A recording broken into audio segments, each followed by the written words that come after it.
right now I'm going to explain about question 1a. So the first is smallest amount of saving account. So the answer is 0 and the formula is min. The second one is largest amount of checking account. So the formula is for this question is max and the answer is 19,812. Number 3, number of loan provided for education. So the formula is count if and the answer is 23. Number 4, number of business loan provided for customer aged 30 years old and above.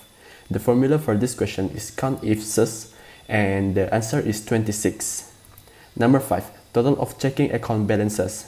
The formula for this question is sum and the answer is 458,928. Number 6, total of saving account balances for small appliance loans. The formula for this question is sum if and the answer is 252,299. Hi, so just continue to question 1b. We'll require to classify if the checking account is low saving or high saving. In this case, if the checking account is less than $1,000, it will be a low saving. If more than that, then will be a high saving. So I use if function. The formula is equal if select checking account, then 1,000. If true, will be low saving, and if false, it is high saving.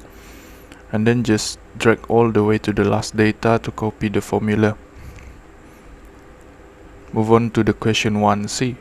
To classify the type of risk, I spread it into two parts, high risk on left and low risk on the right side. I use if and function. The formula will be equal if and then go back to question 1b, select this data, equal to low saving with month employee is less than 24 months, put as a high risk if true and dash if false. And same goes to the low risk, equal high saving if month employee is more than 60 months, put as a low risk, if not then put a dash. Thank you. So right now I'm going to explain about question 1d. So the question is find the customer ID A1020 to look up for the type of loan, customer age, and level of credit risk.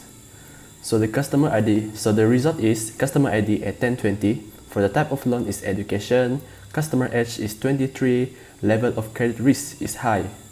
And the formula for this question is VLOOKUP. Okay, so hi, so for question 2a, it is pretty straightforward. So you just need to click the equal button and then insert your function. So for question 2b, again, just insert the function curved or skew, and from here we can see the data is positive right skewed and peak with less dispersion. Okay, so for question Q2C, select your data and then click the data analysis and select descriptive analysis and tick whichever box that suits you, and then you will get your answer. Okay, so for question Q2D, we first find the z-score using the standardized function, and then we find the z-score probability. Then after we find both of that, then we plot the graph. Okay, so the graph that we will be using is the scattered with line straight graph. So that is it. Thank you very much for listening.